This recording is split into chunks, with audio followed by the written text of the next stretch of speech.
Ladies and gentlemen, boys and girls, you are tuned in to the Loan Officer Podcast with me, Dustin Owen. This is episode 17, and we are in the droves of the coronavirus social distancing. So I had to be very selective with the guest that I brought on today because I have a very tight circle of humans that I'm allowed to be within 6 feet of. And this individual is one of my business partners. He is also one of the best mortgage professionals that I've ever been around and one of the top loan officers in our country. So I'd like to introduce you to the one and only Mr. Mike Smalley. Mike, how you doing today? I'm doing good, Dio. Thanks for having me on. Yeah, thanks for coming on. It's funny. I tried to get you on the earlier episodes, and for whatever reason, our schedule didn't work out. And now, as fate would have it, there's a reason, right? There's a reason because I had limited number of people that I could bring in to shoot an episode, and thank God you're like one of the 5 people that I've allowed in my circle. So basically what you're saying is that everybody else that you wanted to get on said no, so it's just me left. How about I didn't even ask them. I didn't even ask anyone else to come on, and I figured... you knew it was going to be a no. Yeah, I knew. Yeah. And I really don't want to be around them right now. Like, I am trying my best to socially distance myself, but I have you, I have Michelle, I have the kids, I have Andrew and Karen next door, and my cousin Ben. So in the office here, we have about, I think, 15,000 square feet. And there's about 50 to 55 people that I think typically work here. And the last couple of weeks, there's been about 8. So I had a client ask me today, are you social distancing? You're at the office, it sounds like. I was like, I have 1,500 square feet to myself. That's bigger than the first house I lived in for 10 years. Yeah. So I have plenty of space because there's about 8 of us right now here and about 50 working from home. That is actually how I sell it to my wife when she gives me a hard time because I'm coming to work. I'm like, honey, it's literally 1,000 square feet per person. That's way more than the government-issued 6-foot guidance. Yeah, I had 3 kids, a dog, and 2 cars in less square footage than I have by myself here in the office. Perfect. So what I want to do is I want to pick your brain because as a, and I'm going to brag on you a little bit, but as a mortgage professional, you close every year for at least the past 5, if not the past 7 years, over 200 units. Yeah, 2 to 250. Which is what, 50 to 60 million in volume. 40 to 60. 40 to 60, depending on the year. You know a little bit something about being consistent. You know a little bit of something about being driven and not letting anything distract you from the end goal, which is helping our clients pursue home ownership by giving them a financial transaction that makes sense for what they're trying to accomplish. But here we are in a unprecedented time, right? Unprecedented. When I looked it up on the dictionary, it's like never been done before. So never been done before time. How are you yourself as an originator getting through, and what are you coaching your loan officers to do so that within the next 4, 6, or 8 weeks, they're where they need to be successful in 2020 as well as 2021 and beyond? Yeah, so I mean, this is unprecedented in the sense that we've never had 6 weeks of home quarantine, but we have had recessions and economic collapses, and we've had disruptions with things like hurricanes. So even though specifically what we're dealing with right now is we've never seen before, everything we're going through, we've been through before. We've been through, whether it was the 9/11 and the dot-com bubble recession or the financial crisis, we've all lived through that. You and I were in the mortgage business through the financial crisis. And anybody here in Florida, we've been through, it seems like every year there's a hurricane disruption. So this is on a bigger scale, but everything we've been, we're going through now, we've been through something similar to this before. So, to me, I think when I look at how do we continue operating our business during this type of market, I think the first thing you have to do is keep things in perspective. A couple of weeks ago around the office, we had a bunch of deals falling apart. We had closings not happening. People were losing their jobs, and the initial Our reaction, pets' heads were falling off. Yeah. I have no food. We have no jobs. But, the initial reaction of most of the loan officers was like, dang it, I lost a deal or I lost a commission. And I think, it took us a couple days, and then people started realizing, like, well, I lost a deal, I lost a commission, I still have a job. Like, we're still really busy right now. And not just loan officers, but everybody in the mortgage business is busy. People aren't being laid off. Like, we're having probably our best month ever this month. So I think part of it is keeping it in perspective. Like, we're in a better spot than most people, so be thankful for that. And then I think, you have to keep prospecting, and it's just different. You and I were in a Zoom meeting earlier today with a bunch of realtors, and you still have to continue to prospect and take care of your clients, and maybe you do it in a little bit different manner. There's buyers that are out pre-qualified that aren't looking for houses, so rather than checking in to see if they made an offer this weekend, you're more just checking in to see how's your family doing. You guys safe? You need anything? You got toilet paper? Can I help you with anything? So you still have to be active. You still have to be consistent. And if you're working from home or the office, wherever you're safely working, doesn't mean you can take the time off. I think right now is like between Christmas and or Thanksgiving and New Year's. Between Thanksgiving and New Year's, most people in the mortgage business tend to take their foot off the gas. They tend to relax. They don't prospect as much. And then January 1st hits, and they're like, holy cow, what happened to my pipeline? Where's my loans? And then it takes them a few months to build it back up. So for years, we've always said, and I've always said, that during those slow times, that Thanksgiving to New Year's, that's when you have to put the hammer down and work harder, and prospect more and expand your contact base. And I think that the same thing holds true now. It's different. You're not going out and meeting realtors one-on-one for coffee, but you can do a one-on-one coffee Zoom meeting, which is something you encouraged our loan officers to do last week. Well, it's interesting. A couple of thoughts on that on that topic is, yes, if you listen to one of my previous episodes, the 12-week challenge, during the 12-week challenge, I challenge salespeople, more in particular loan officers, to over a 12-week period of time, get one-on-one, face-to-face, and belly-to-belly with referral sources, realtors. Well, in today's day and age, you can't do that, right? There is no meeting for coffee or meeting for lunch and getting belly-to-belly to have that legitimate one-on-one appointment where you can do a needs analysis and talk about your services and how you all could benefit each other in business. But the epiphany I've had is I think it would be easier to conduct and achieve and be successful doing a 12-week challenge utilizing Zoom media. Because your audience, like if I'm a loan officer and I'm calling on realtors, my audience is a real estate agent that I want to get one-on-one with. Well, I can't get belly to belly, but I can get Zoom to Zoom. And I can do so at a time when they have more time on their hands. And I can do so, and it's not going to require me to spend money, because I can get a Zoom account for free. And it's not going to require me to drive anywhere, so I can do it with less time. And I'm finding that real estate agents are more receptive to have just that type of a meeting. Now, when you host that meeting, what you say, you may say a little bit differently. It may be a more compassion, less marketing and self-promotion. And it may be making sure that you're the source of information, or you're introducing yourself as the source of information. And you can answer their questions on what's going on in the mortgage arena. But to put, as you said, your foot on the gas, now is definitely not the time to let up. And more importantly, because if things go well, at least the way that I see it, and you and I have talked about this, if things go well and we are able to flatten the curve, which, by the way, I don't know if this is showing up on video or not, but I haven't shaved my head or my face in going on 9 days because I wanted to start this grow it to slow it. So it's going to be interesting to see what it looks like over the next 3 or 4 weeks, and I apologize for digressing. But what I was getting at is that if we are able to flatten the curve, there's going to be a floodgate. There's going to be a floodgate of buyers. And the question is, I know you as Mike Smalley, you're going to be there willing, ready to assist them, but are other loan officers going to put themselves in that position? Well, that's why I use the analogy of the month of April for specifically is kind of like the month between Thanksgiving and New Year's, where it's a little bit slower. You have to create activity.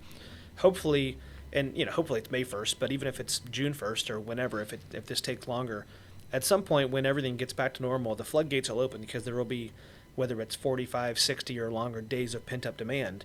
So every January, the mortgage business explodes with new activity. That'll happen when we come out of this. But the degree to which your personal business explodes will revolve around how many seeds did you plant, while you were building it. So if you planted seeds in November and December, January was a big month for you. If you plant the seeds in April, or hopefully not longer, but if we have to even into May, whenever things get back to normal, you're going to have a lot of business. So what are some things that you have been doing over the past 2 weeks that other loan officers should be doing to make sure that they're putting themselves in the best position to be successful once social distancing is lifted and once those floodgates open?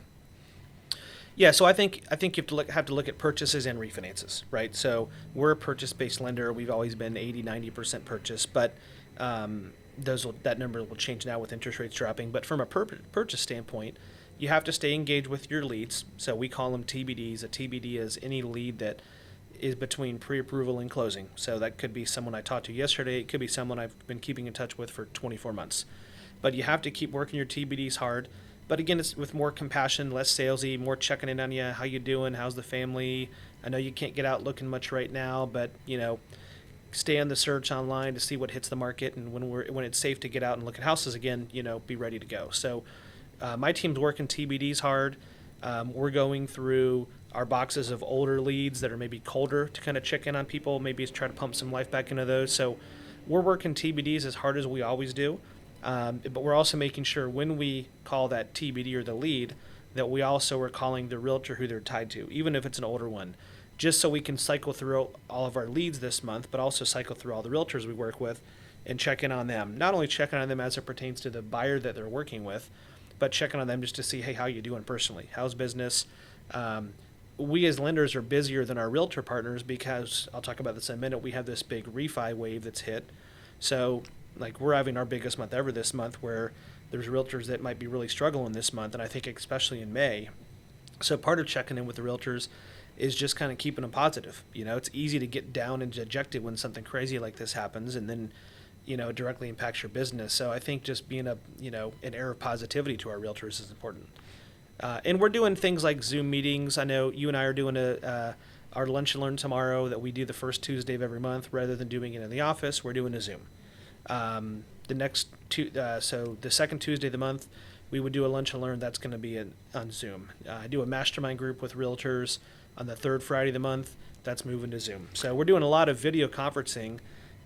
Still the large scale, what we call leveraged events, but we're just taking them from in the office or at a happy hour, and we're bringing them onto Zoom meetings. No, I think that's the key point. Is a big part of our business here at Waterstone Mortgage, and your business personally, the Mike Smalley team, is the leveraged events. It's consistently teaching lunch and learns and happy hours and hosting mastermind sessions. And I think the big takeaway is don't get away from that. Right. You just have to create a new normal and start hosting these things utilizing technologies like Zoom Media, even the happy hour. By the way, I did my first happy hour Friday, and it was just 5 of us, by the way. But 5 of us hopped on from 6 to 7:30. Right, we poured ourselves a drink, and everyone held it up and smiled, and we just sat there and we shot the shit. But it was more sincere than I think had we gone to the local bar the way that we normally do it. The conversations were A, deeper, and B, longer, and it just gets me thinking. I wonder if this new normal sticks. I kind of hope it doesn't, because I do like going out to this social, to the local bar and restaurant and being a patron. But what I'm noticing is that I can still get pretty granular with my clients and with my referral sources through video technology. Yeah, I think when things get back to normal, I think you want to keep what we've been doing this month, which is the Zoom meetings, and then add the face-to-face events back in, right? So rather than having one lunch learn, one a happy hour a month in person, maybe we go back to one in-person happy hour, one in-person lunch and learn, and maybe we add 1 or 2 Zoom meeting lunch and learn webinars. So to increase the prospecting activity that we had done even before this hit. And I think also with if I'm talking to a loan officer is watching us right now or listening to us right now, and you're thinking about, well, I'm connecting with my realtors, and I think you're going to jump into this, but although I can be reaching out to my clients and doing free mortgage reviews and talking about whether or not a refinance makes sense, our realtors don't have that particular opportunity, but they might. In fact, they do. And I think it's up to us as the loan officer, as the business partner on the lending side, to reach out to them and remind them that now's a great time for them to offer free CMAs to every single person in their circle, not just their database, but their circle, because there are going to be people who need to sell their homes because maybe their job situation changed for the negative and they can't afford that house. The one good thing that we have in today's market versus the market of 2007, 2008 is people are sitting on, for the most part, a boatload of equity. Mm-hmm. So there's going to be people who find themselves in a bind, and they're going to need a realtor to be able to sell their home quickly. Well, if I'm a real estate agent and I have more time on my hands right now, I do want to reach out to my sphere and to my past clients, and maybe I just offer them a free CMA, or I talk about the market, or ask my clients in my sphere if they have any questions about the market. And ultimately, and this is as a lender, if I'm taking this idea to my referral sources, to my realtors, as a lender, I also want to remind the realtor that, hey, maybe your client doesn't want to sell. Maybe they're not looking to buy, but would you mind at least mentioning to them that they should probably reach back out to me or someone like me, because you can bring them the idea that maybe they can save a couple $100 by doing a refinance transaction. Yeah, and then you as the realtor then added value. Correct. Yeah, there's definitely ways, whether you're on the lending side or you're on the insurance side. Like if I'm an insurance agent, now would be a great time for me to go through my clients and shop their insurance to see if I can save them a couple $100 a year on auto. Maybe the auto policy I sold them 3 years ago isn't the best auto policy for them today. Yeah. So there's definitely lots of things that we as professionals in the financial sales arena can be doing, even if we're starting to see a slowdown in what we normally would see this time of year. Right. Well, if you're a realtor, so pick 3 things that people could do to save money. So, number 1, like cable, cell phone. So if anybody should be trying to save money right now, right? Like a few months ago, I went into AT&T and I was like, hey, I think my cell phone bill is really high. And, nobody really knows because it just charges your credit card every month or, whatever. You don't really realize after 2 years, like, you're out of market. And I saved like $150 a month on my cell phone bill, with our family plan. And then a few months before that, I called DirecTV and I was like, hey, I think I might cancel. I'm not really sure if I'm going to use this.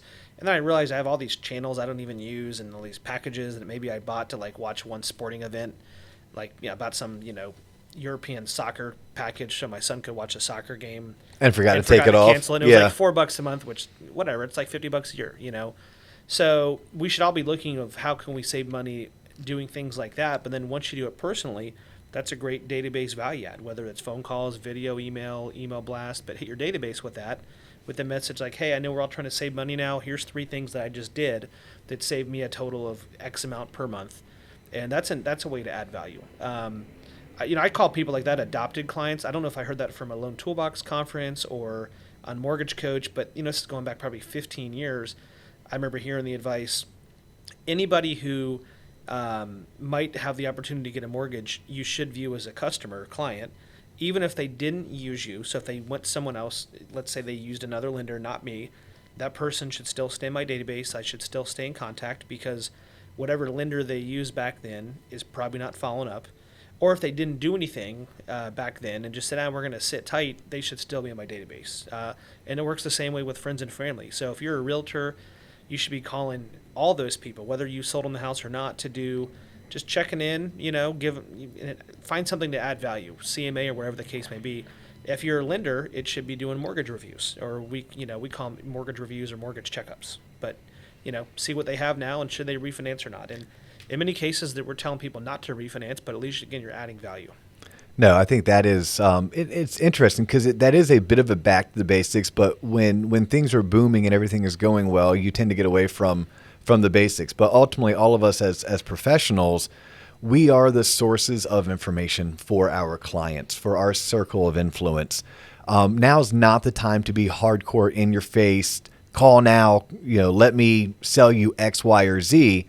Now is the time to be compassionate, but also to be a source of information, which is really how this podcast was originally brainstormed and then ultimately launched is, hey, we just want to be a source of information, whether it's loan officers, whether it's other sales professionals, or whether it's just everyday ordinary homeowners or future homeowners who just don't know a whole lot about personal finance and don't know where to turn to. If I'm a loan officer right now, refis. I think you were going to go into refis. Was there anything in particular that you wanted to share as just a tidbit or a nugget that in, you're a loan officer, it's April 2020.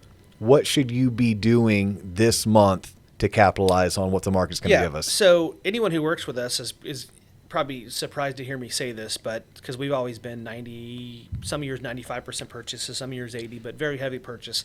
The last time we really did a lot of refis was in 2012 and 13 with the HARP program, which was a refinance program if you were underwater after the last crash.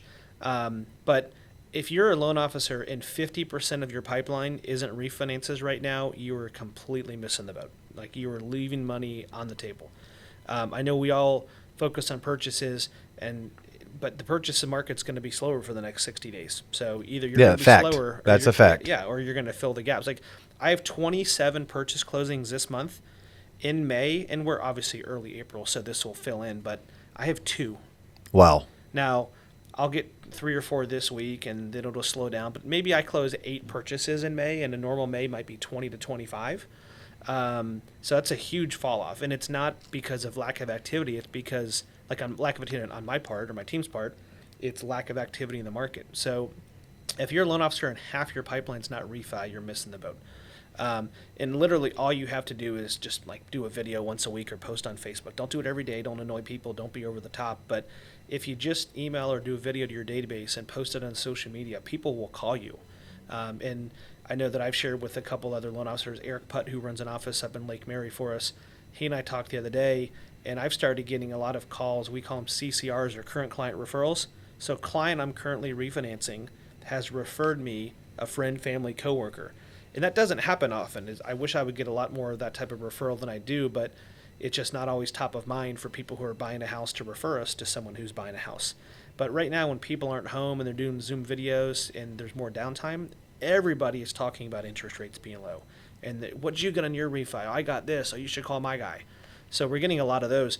How should LOs measure that? So what I told our loan officers here last week, if you average, let's say, 25 leads a week, which is a lot, but that's just to kind of get a round number, you might only get 10 or 15 purchase leads a week right now because the market's going to be slower. So you have to fill that gap with whatever your weekly average is with refis. I would argue that you should actually increase that number. So our average week's about 25 leads, 20 to 25, depending on the month and when in the year we are. The first 3 months or 3 weeks of March, we were like 45 to 54 leads for the week. So Holy cow. So our purchases were average, like average meaning like not like average meaning like if we got 25, we got 25.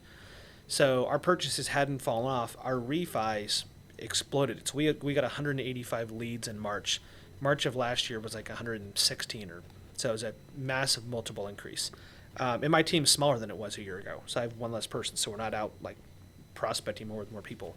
In April, I would expect our purchase leads are going to drift a little bit, so we got to fill that gap with refis. So if you're a loan officer and you're not doing 50% of your pipeline as a refinance, you're missing a boat. And it's as simple as picking up the phone, whether you're texting, whether you're picking up your phone to shoot a 90-second video that you can post that video on your personal Facebook page. You're texting your clients, you're emailing your clients. It's hey, this is worth looking into. I have time on my hands. More than likely, your client has time on their hands, unless they're a doctor or a nurse, at which point they have zero time on their hands. And we're very grateful for the job that they're doing. And we'll still be here for them when they're no longer working the crazy hours that they're working. But I mean, it's putting forth the effort. If you want it, it's there for you. Yeah, and the opportunity to do this is going to be short windows. When this first started about a month ago now, we saw a quick hit, maybe 24 hours where rates got into the low threes, and then bond market sold off, and rates went over 4 for a period of time.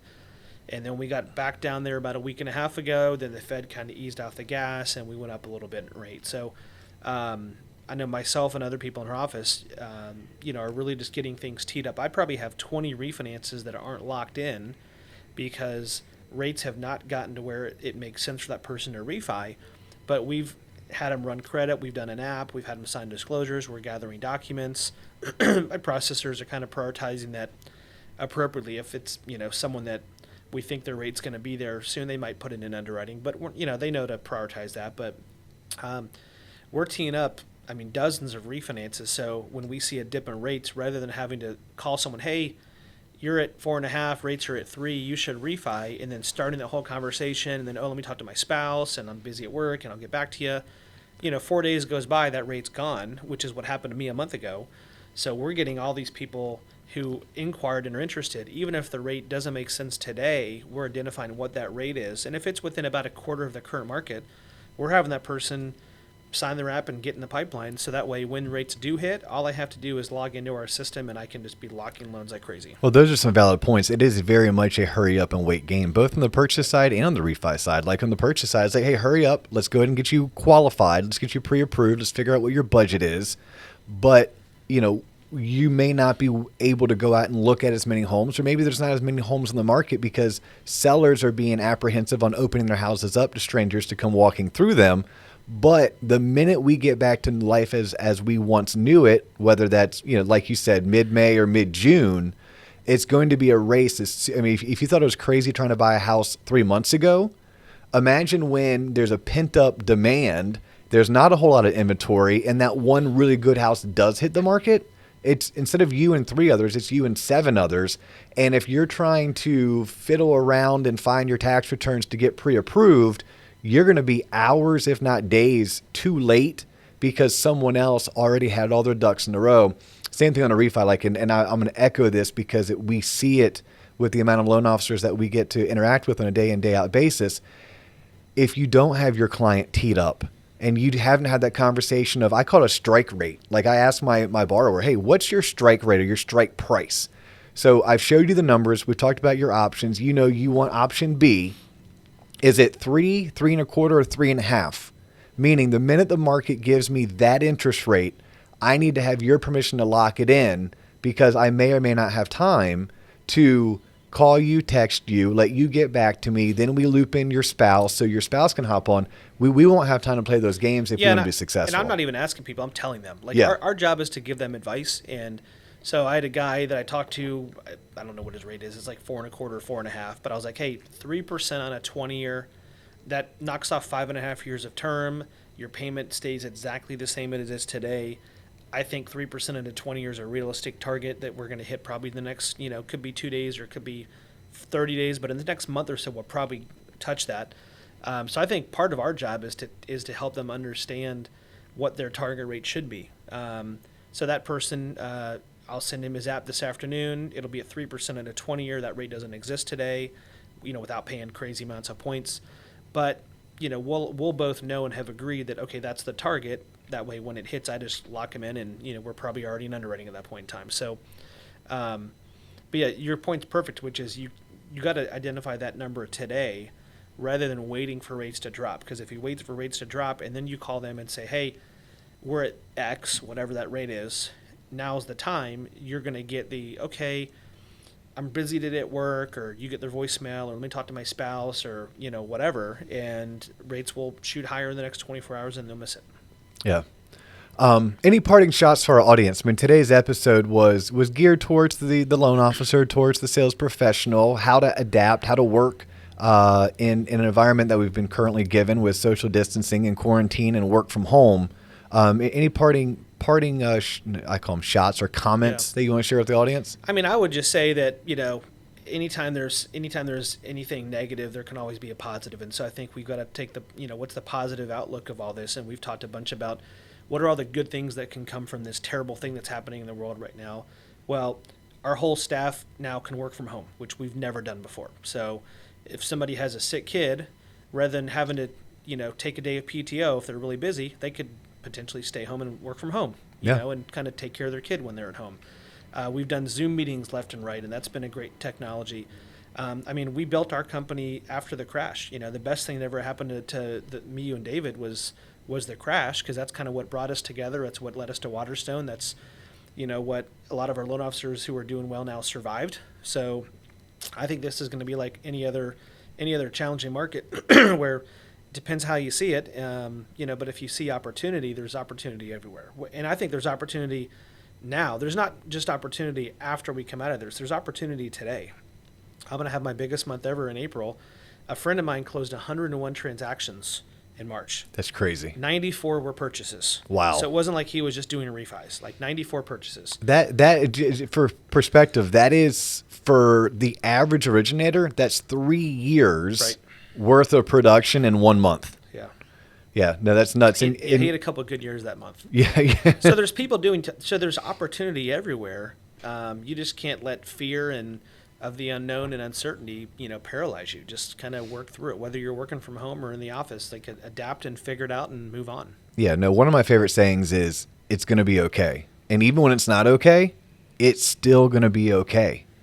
Right? So plow forward, put your head down, think happy thoughts, be positive, but look for opportunity and make it happen. Yep. Mike Smalley, thank you very much for taking the time and making the time to jump on this social distanced podcast, social distance appropriated podcast. We're done.